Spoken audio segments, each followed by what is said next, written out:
सासू माँ की नई सहेली। प्रिया किचन में चाय बना रही होती है और सुमन ड्राइंग रूम में बैठकर मजे से टीवी देख रही होती है। तभी दरवाजे की घंटी बजती है। प्रिया, जरा देखना तो कौन आया है। देखती हूँ मम्मी जी। प्रिया दरवाजा खोलती है तो सामने पड़ोस वाली विमला आंटी खड़ी होती है। नमस्ते आंटी जी, कैसी हैं आप? मैं तो बिल्कुल ठीक हूँ बेटा, पर तेरी सास को क्या हुआ है? आजकल कहीं दिखती ही नहीं है। जब देखो तब टीवी के आगे जमी रहती है। अंदर तो आइए आंटी। अरे ओ दीपक की अम्मा, कहाँ हो?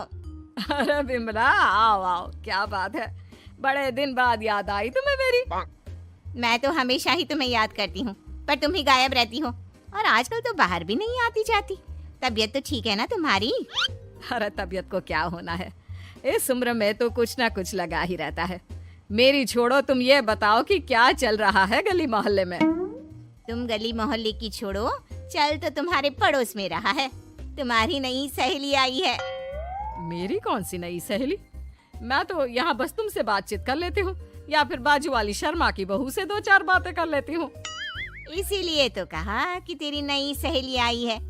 अब कोई पड़ोस में आया है तो बात तो होनी ही है। कम से कम इसी बहाने हमारा भी एक ग्रुप बन जाएगा। फिर सब मिलकर अपनी बहुओं की शिकायतें किया करेंगे।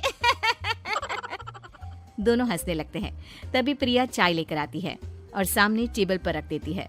दोनों चाय पीती हैं और बातें करते हैं। चलो मैं चलती हूँ, अब कल मिलते हैं। राम राम। अगले दिन प्रिया किचन में कुछ काम कर रही होती है और सुमन आराम से सोफे पर बैठकर मटर छिल रही होती है। तभी डोरबेल बजती है। प्रिया दरवाजा खोलती है तो सामने उनकी नई पड़ोसन खड़ी होती है। जी, आप कौन? मैंने पहचाना नहीं। नमस्ते बेटा, मैं शारदा, आपके बगल वाले घर में अभी 2-4 दिन पहले ही शिफ्ट हुए हैं। ओह अच्छा अच्छा अच्छा, नमस्ते आंटी, अंदर आइए ना आप। देखिए तो मम्मी जी, आज कौन आया है।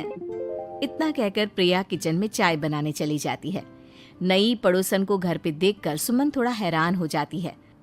नमस्ते बहन जी, मैं शारदा, आपकी नई पड़ोसन। अच्छा अच्छा, आप हैं हमारी नई पड़ोसन। आइए आइए, और बताइए कैसी हैं आप? जी बिल्कुल ठीक हूँ। वो दरअसल घर पर छोटी सी पूजा रखवाई थी, बस उसी का प्रसाद देने चली आई। सोचा इसी बहाने नए पड़ोसियों से भी मुलाकात हो जाएगी। ये तो बहुत अच्छा सोचा आपने। सुमन प्रिया को आवाज लगाती है। अरे ओ बहू, जरा चाय पानी का तो आके पूछ लो। ये आजकल की बहुएं भी ना, जब तक बोलो नहीं तब तक कुछ नहीं करेंगी। आई मम्मी जी। प्रिया चाय लेकर आती है। दोनों बैठकर चाय पीती हैं और खूब सारी बातें करती हैं।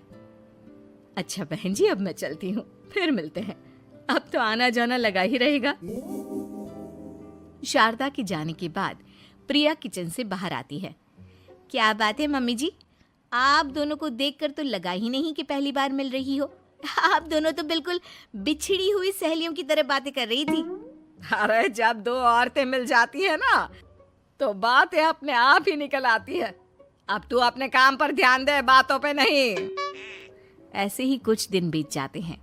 अब सुमन और शारदा अच्छी सहेलियां बन गई होती हैं। दोनों एक साथ मंदिर जाती, मार्केट जाती और कभी कभी तो विमला भी इनके साथ मिलकर खूब हंसी ठिठोली करती। एक शाम तीनों बैठकर सुमन के घर पर चाय पी रही होती हैं कि तभी बहुत तेज बारिश शुरू हो जाती है। सुमन जोर से प्रिया को आवाज लगाती है। प्रिया, ओ प्रिया, देख कितनी तेज बारिश हो रही है। जाके छत से सारे कपड़े ले आ, नहीं तो सब भीग जाएंगे। सुमन 2 बार आवाज लगाती है लेकिन प्रिया का कोई जवाब नहीं आता। शायद प्रिया कुछ काम कर रही है, इसीलिए कुछ जवाब नहीं दे रही। अरे काहे का काम, आराम फरमा रही होगी महारानी। तभी प्रिया बीमार हालत में अपने कमरे से बाहर निकलती है। हाँ मम्मी जी, क्या हुआ? मेरी तबीयत थोड़ी ठीक नहीं है ना, इसलिए आग लग गई। अरे सारे कपड़े भीग गए और तुझे सोने से फुर्सत नहीं है। सबके सामने सुमन के मुंह से ऐसी बातें सुनकर प्रिया उदास हो जाती है और छत से कपड़े उतारने चली जाती है। सुमन, ये क्या बात हुई? प्रिया ने बताया ना कि उसकी तबीयत ठीक नहीं, इसलिए उसकी आंख लग गई। तुम भी ना खामखा उसे सबके सामने सुना दिया। अरे आप नहीं जानती शारदा जी, कुछ बहुएं ना बहुत आलसी होती है, घर का एक काम नहीं करना चाहती। ऐसा नहीं है सुमन, तुम्हारी बहू तो बहुत प्यारी है, तुम्हारी सारी बात भी तो मानती है। हाँ सुमन, तुम प्रिया के बारे में ऐसा क्यों सोचती हो? मेरी भी दो दो बहुएं हैं, लेकिन मैं उन्हें अपनी बेटियों की तरह रखती हूँ। आखिर वो भी तो किसी की बेटियां ही है ना। और अगर तुम ऐसा ही व्यवहार करोगी तो एक दिन प्रिया भी तुम्हारे साथ ऐसा ही बर्ताव करेगी।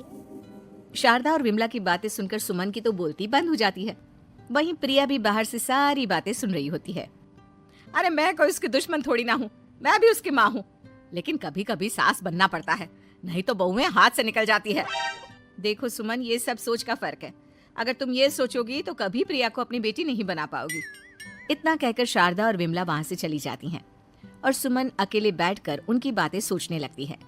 अगले दिन प्रिया और दीपक अपने कमरे में बैठकर बात कर रहे होते हैं और सुमन उनके कमरे के बाहर कुछ काम कर रही होती है और उन दोनों की बातें सुन लेती है। दीपक, तुम्हें पता है हमारे पड़ोस में जो शारदा आंटी है ना, बहुत अच्छी हैं। अच्छा, ऐसा क्या हो गया जो तुम्हें वो इतनी अच्छी लगने लग गई? कुछ खास नहीं, बस कल जब मम्मी जी मुझे सबके सामने सुना रही थी तो शारदा आंटी ने मेरा साथ दिया। मैं तो सच में हैरान ही रह गई थी जब उन्होंने मम्मी जी को मुझसे ऐसा बर्ताव करने के लिए मना किया। अच्छा, फिर क्या हुआ? होना क्या था, शारदा आंटी तो मम्मी जी को समझा ही रही थी कि बहू को भी बेटी की तरह ही रखना चाहिए, लेकिन मम्मी जी तो मम्मी जी है ना, उन्हें तो मुझ में हमेशा कमी ही दिखती है। काश मुझे भी शारदा आंटी जैसी सास मिली होती जो मुझे भी अपनी बेटी जैसी समझती। सुमन ये सब सुनकर बहुत उदास हो जाती है और वहां से चली जाती है। प्रिया की बातें सुमन के कानों में बार बार गूंज रही थी। उसे बहुत शर्मिंदगी महसूस हो रही थी कि उसने प्रिया के साथ बहुत गलत किया है। अगले दिन सुमन शारदा और विमला को बुलाती है। क्या बात है सुमन, आज तूने ऐसे अचानक क्यों बुलाया? सब ठीक तो है ना? हाँ हाँ, सब ठीक है, तुम दोनों बैठो तो सही। तब तक दीपक और उसके पापा भी आ जाते हैं। प्रिया, तुम भी आ जाओ। क्या हुआ मम्मी जी, आपने बुलाया? हाँ प्रिया बेटा, मैं आज सबके सामने तुमसे माफी मांगना चाहती हूँ। मैंने आज तक तुम्हारे साथ बहुत बुरा व्यवहार किया है, लेकिन तुमने कभी भी मेरे साथ बुरा बर्ताव नहीं किया। मुझे अपनी गलती का एहसास हो गया है, हो सके तो मुझे माफ कर देना। प्रिया अपनी सास की बातें सुनकर हैरान हो जाती है। उसकी आंखों में आंसू आ जाते हैं। प्लीज मम्मी जी, आप मुझसे माफी मत मांगिए, मैं भी आपकी बेटी ही हूँ। वैसे एक थैंक यू तो मेरी नई सहेली को भी बनता है, जिसकी वजह से मुझे मेरी गलती का एहसास हुआ।